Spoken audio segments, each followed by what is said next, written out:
Mind's Eye Audio presents Judges, Lawyers, and the Easter Bunny. Utopia Revisited. I was sitting at home bored the other day when I caught a touch of cabin fever, so I decided to hit the road and enjoy some of autumn's beautiful scenery.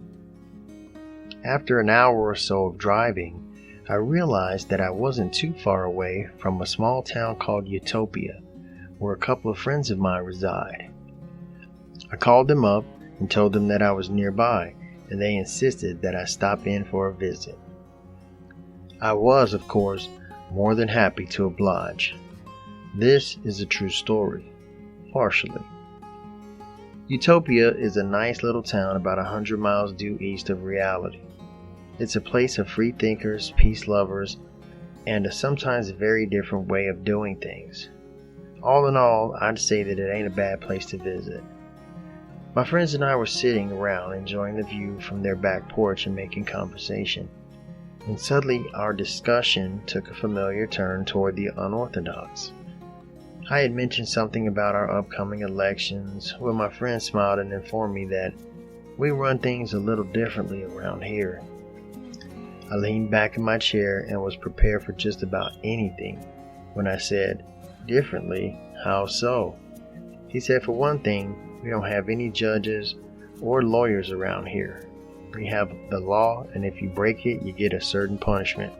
No matter who you are, how much money you have, or who your family is, everybody gets the same treatment," he continued. Ever watch the news and see how one guy robs a bank and it's his first offense and he gets 10 years? Then the next week you hear about a guy that robs a bank on his first offense and he gets 18 months and a fine. Or how about when one guy gets hooked on drugs and commits a crime to support his habit, gets the book literally thrown at him, while another guy gets sent to rehab? I'm talking about people with identical police records. The only difference between the two was how much money they had and how fancy an attorney one guy's family could afford. You ever wonder why that is? We don't wonder, because it doesn't work that way in our town. We believe in equality under the law for all citizens, male, female, rich or poor. Now, we do offer public defenders and trials by jury whenever needed, but for the most part, the law is just cut and dried. "That's interesting," I said.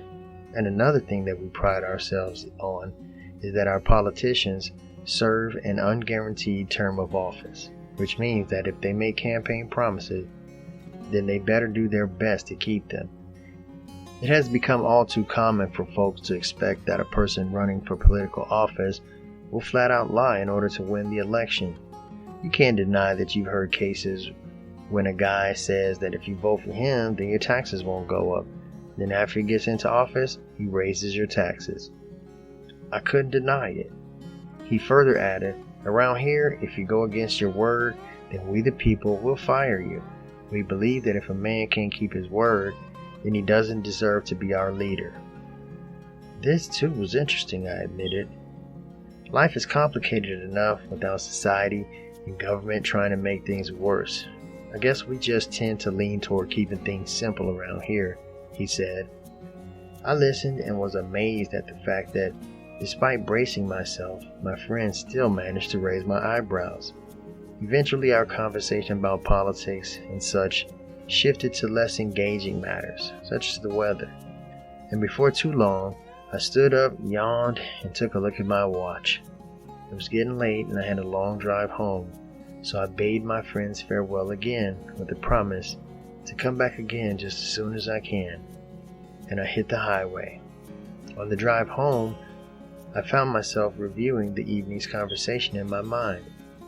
After much careful consideration, my feelings about that evening's discussion could be summed up as follows.